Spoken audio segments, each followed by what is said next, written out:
Welcome to qnawire. So now we'll work on problem 78 from chapter 20. In this problem, we're told that in some applications, nickel-cadmium batteries have been replaced by nickel-zinc batteries. The overall cell reaction for this relatively new battery is 2 water plus 2 nickel oxide hydroxide plus zinc produces 2 nickel hydroxide and 1 zinc hydroxide. First, they want to know what is the cathode half reaction in part A, and in B, what is the anode half reaction. So first, we can draw the whole reaction up here for reference.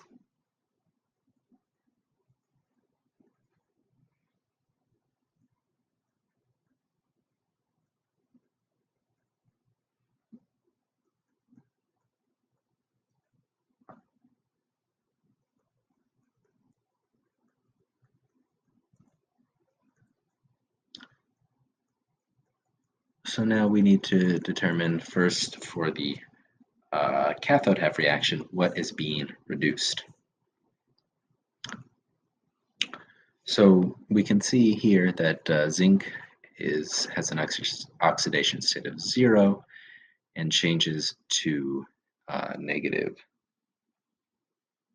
positive 2. And we can see here that nickel has an oxidation of positive 2 as well. And over here it has an oxidation state of positive 3. So it's clearly shown here that the reduction is at the nickel electrode. So the nickel half reaction will be at the cathode. So we have nickel with this oxide and hydroxide plus H2O plus 1 electron produces nickel hydroxide.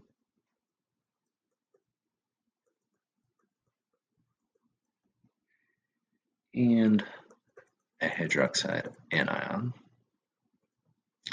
And for part B, we know that the anode is going to be zinc. So here we have zinc plus 2OH minus producing zinc hydroxide and 2 electrons.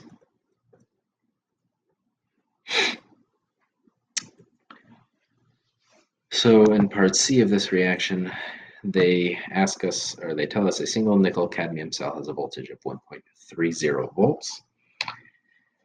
Based on the difference in the standard reduction potential of cadmium and zinc, what voltage would you expect a nickel-zinc battery will produce? So first, let's look at the standard reduction potentials for cadmium-2 and for zinc-2. So for cadmium, sort of the standard,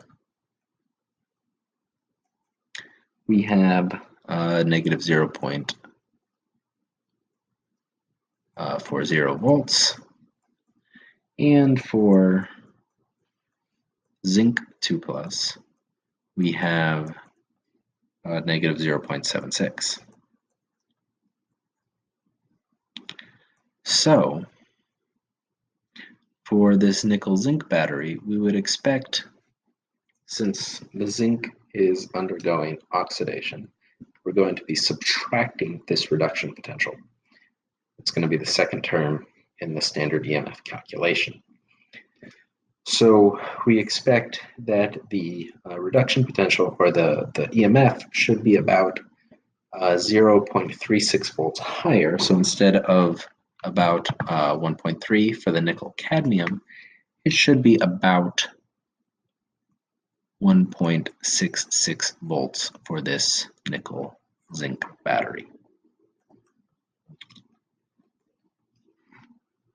And then finally, in part D, they ask us, would you expect the specific energy density of a nickel-zinc battery to be higher or lower than that of a nickel-cadmium battery? So here we're asked about energy density. So we saw from part C that this nickel-zinc battery will have a higher potential difference. And we can tell from the periodic table that zinc has a lower molecular weight than does cadmium. So the density should be higher. And just to reiterate, this is because we have a higher energy term, this EMF here, higher potential difference, and less molecular weight. So the energy density should be higher.